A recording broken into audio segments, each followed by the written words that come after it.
नमस्कार दोस्तों, मैं जितेंद्र चौधरी। आपका अपना YouTube चैनल साइंस मुकाबला में आपका स्वागत है। तो दोस्तों, आज हम चर्चा करेंगे अंतःस्रावी ग्रंथियों के बारे में। दोस्तों, हमने अंतःस्रावी तंत्र के बारे में पिछले वीडियो में जानकारी दी थी। आज हम बात करेंगे दोस्तों अंतःस्रावी ग्रंथियों के बारे में। तो दोस्तों, अंतःस्रावी ग्रंथियों में सबसे पहला हम पढ़ते हैं दोस्तों पीयूष ग्रंथि। पीयूष ग्रंथि तो दोस्तों पीयूष ग्रंथि, यह ग्रंथि मस्तिष्क में पाई जाती है। कहां पाई जाती है दोस्तों? मस्तिष्क में पाई जाती है और मस्तिष्क के भी सैला टर्सिका में रखी होती है। यह मस्तिष्क के आधार के सैला टर्सिका में रखी होती है।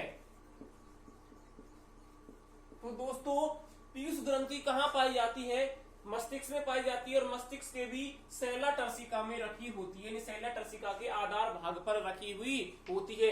पीयूष ग्रंथि मटर के दाने के समान होती है। यह मटर के दाने के समान होती है, दोस्तों मटर का दाना इस प्रकार से होता है। ये होता है दोस्तों मटर का दाना, ऐसा होता है लगभग। ये दोस्तों मटर का दाना होता है।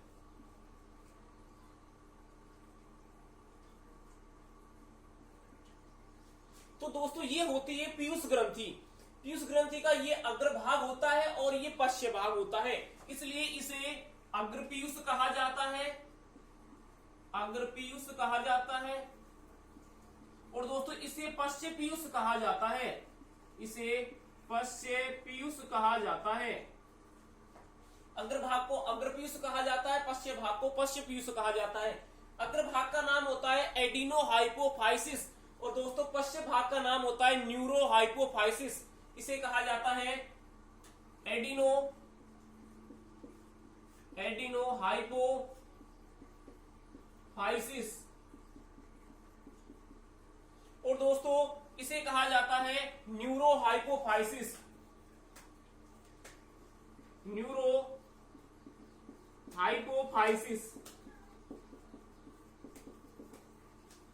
तो दोस्तों पीयूष ग्रंथि यह मस्तिष्क के आधार के सैला टर्सिका में रखी होती है। यह मटर के दाने के समान होती है। मटर का दाना इस प्रकार से होता है, तो पीयूष ग्रंथि दोस्तों इस प्रकार से होती है। मस्तिष्क में ये अग्रभाग होता है, ये पश्च भाग होता है। अग्रभाग का नाम होता है दोस्तों एडिनोहाइपोफाइसिस और दोस्तों पश्च भाग का नाम होता है न्यूरोहाइपोफाइसिस।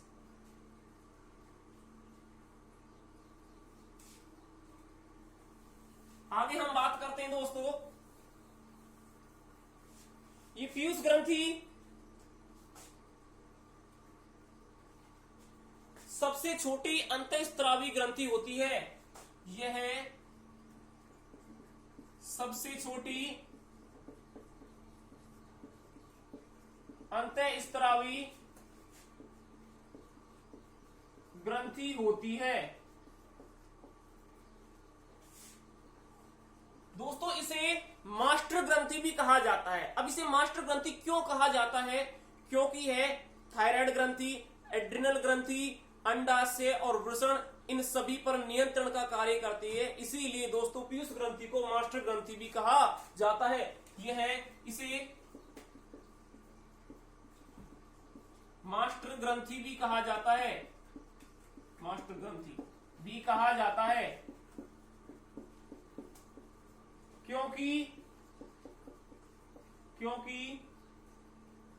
यह थायराइड,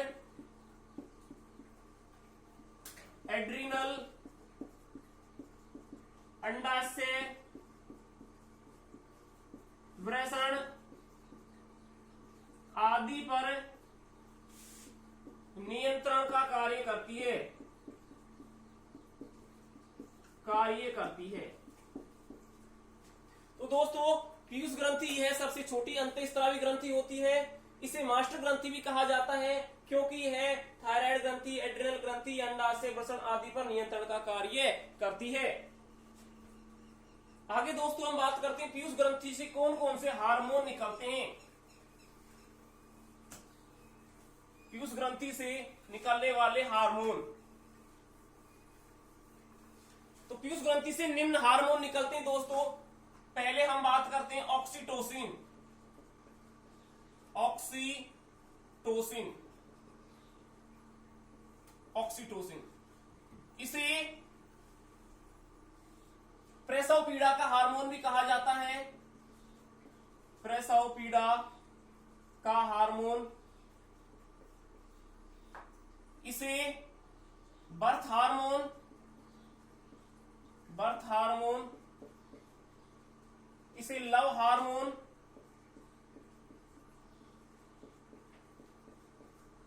इसे गर्भपात हार्मोन,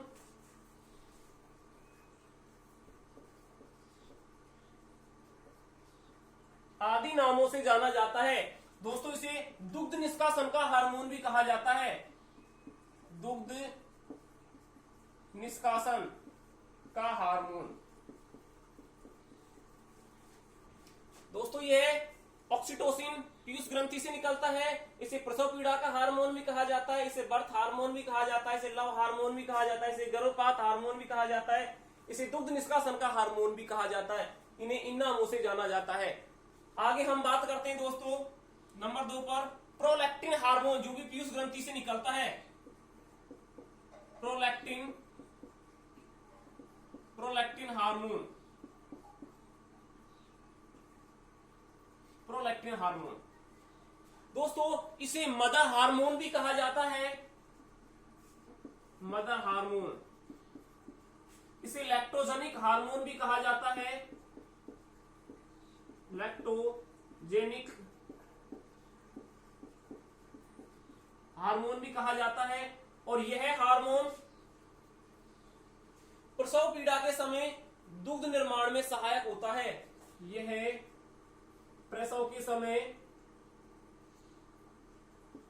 प्रसव के समय दुग्ध निर्माण में, दुग्ध निर्माण में सहायक होता है, सहायक होता है। तो दोस्तों हमने इन दो हार्मोनों की बात की। ऑक्सीटोसिन इसे प्रसव पीड़ा का हार्मोन भी कहा जाता है, बर्थ हार्मोन, लव हार्मोन, गर्भपात हार्मोन, दुग्ध निष्कासन का हार्मोन भी कहा जाता है। प्रोलैक्टिन की बात करें तो प्रोलैक्टिन को मदर हार्मोन भी कहा जाता है, लैक्टोजेनिक हार्मोन भी कहा जाता है, और यह प्रसव के समय दुग्ध निर्माण में सहायक होता है।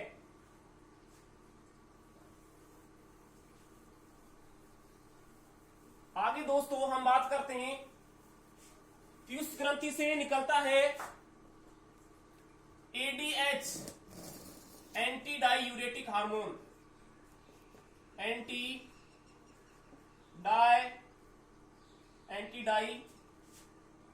Diuretic hormone.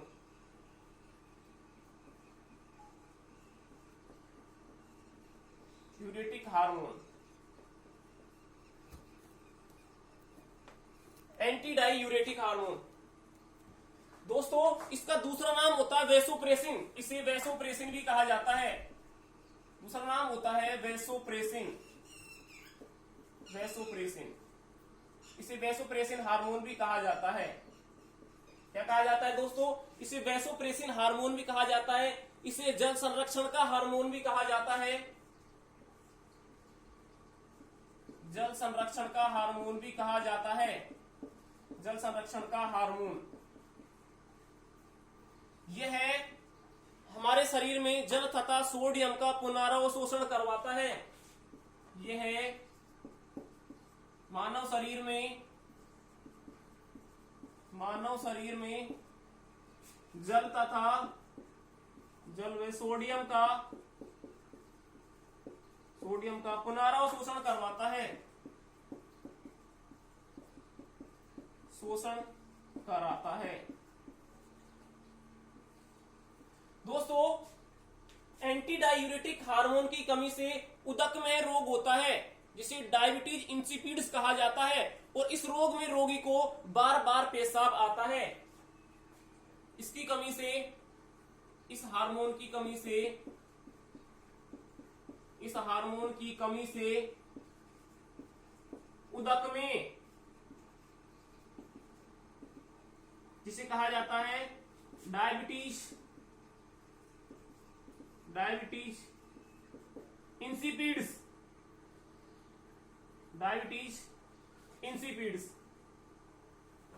यहां लिख देता हूं इंसिपिड्स,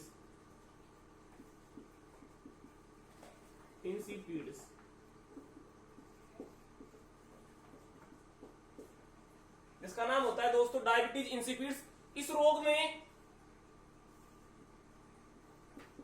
में रोगी को बार बार पेशाब आता है।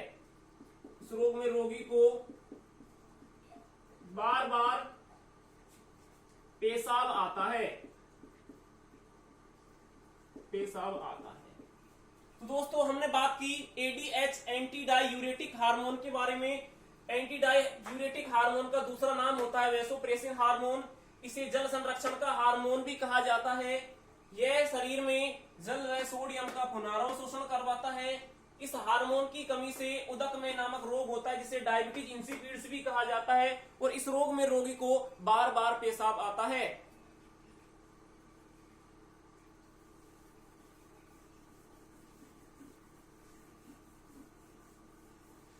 आगे हम बात करते हैं दोस्तों, एक हार्मोन निकलता है सोमेटोट्रोपिन हार्मोन। नंबर 4 पर बात करते हैं सोमेटोट्रोपिन हार्मोन।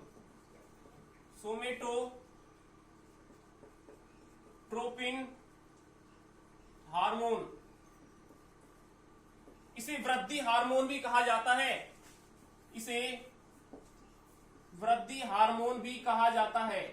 क्या कहा जाता है दोस्तों? वृद्धि हार्मोन भी कहा जाता है। इसकी कमी से बौनापन, शरीर कैसा रह जाता है दोस्तों? बौना रह जाता है। अधिकता से शरीर महाकाय हो जाता है, विशाल भारी भरकम हो जाता है। लेकिन ये दोस्तों बच्चों में होते हैं।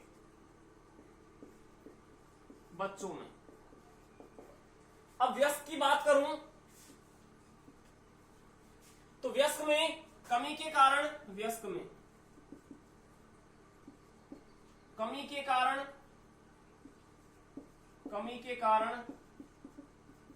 रोग होता है सीमेंट्स।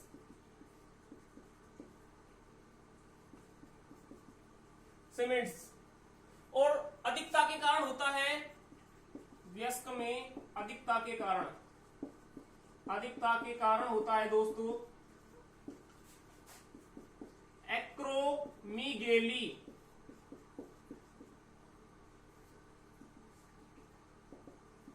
तो दोस्तों सोमेटोट्रोपिन हार्मोन इसे वृद्धि हार्मोन भी कहा जाता है। बच्चों में इसकी कमी से बौनापन रोग होता है। अधिकता से महाकाय रोग होता है। वयस्क में कमी के कारण सीमेंट्स रोग होता है। सीमेंट्स रोग होता है। और अधिकता के कारण एक्रोमीगेली नामक रोग होता है दोस्तों। आगे नंबर 5 पर हार्मोन निकलता है गोनेडोट्रोपिक हार्मोन।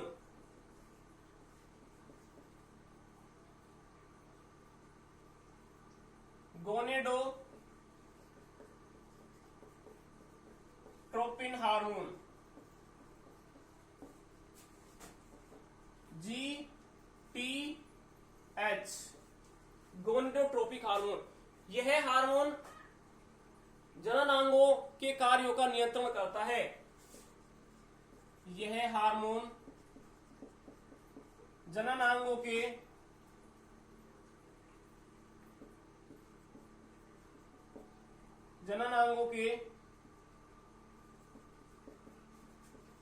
कार्यों को नियंत्रण करता है।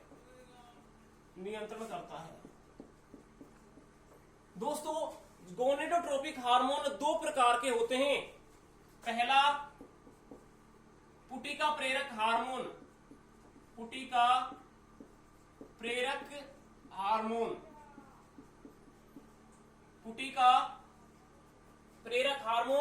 एक होता है ल्यूटिनाइजिंग हार्मोन। तो बात करते हैं पुटी का प्रेरक हार्मोन।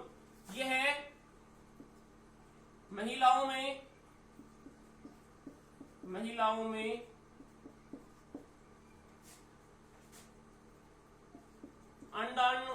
अंडाणु के निर्माण में सहायक होता है। निर्माण में सहायक, यह अंडाणु पुटी का प्रेरक महिलाओं में अंडाणु के निर्माण में सहायक होता है, अंडाणु निर्माण करवाता है, में सहायक होता है, सहायक होता है। और यह है पुरुषों में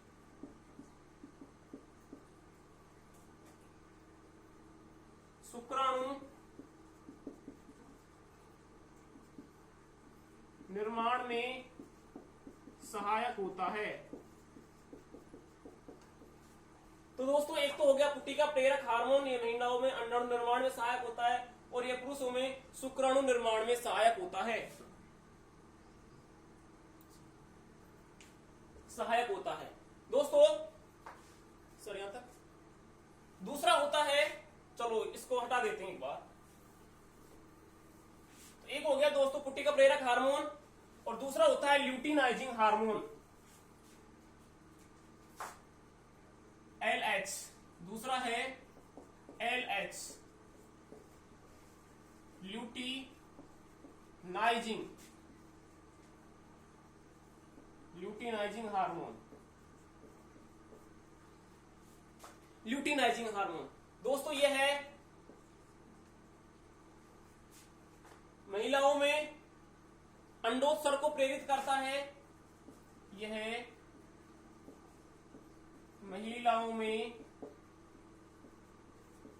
अंडोत्सर्ग को प्रेरित करता है, प्रेरित करता है। यह पुरुषों में टेस्टोस्टेरोन का स्त्रावण करता है, रोम का स्त्रावण करता है, स्त्रावण में सहायक होता है, सहायक होता है। तो दोस्तों ये ल्यूटिनाइजिंग हार्मोन है, महिलाओं में अंडोत्सर्ग को प्रेरित करता है और पुरुषों में टेस्टोस्टेरोन का स्त्रावण में सहायक होता है। जो दोस्तों गर्भ निरोधक गोली होती है वो इसी हार्मोन के स्त्राव को रोकती हैं। गर्भ निरोधक गोली LH हार्मोन के स्त्राव को रोकती हैं, स्त्राव को रोकती हैं। और दोस्तों गर्भ निरोधक गोलियों में एस्ट्रोजन तथा प्रोजेस्टेरोन दो हार्मोन पाए जाते हैं। गर्भ निरोधक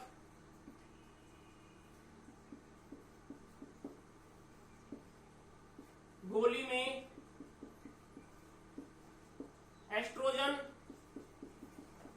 एस्ट्रोजन तथा प्रोजेस्टेरोन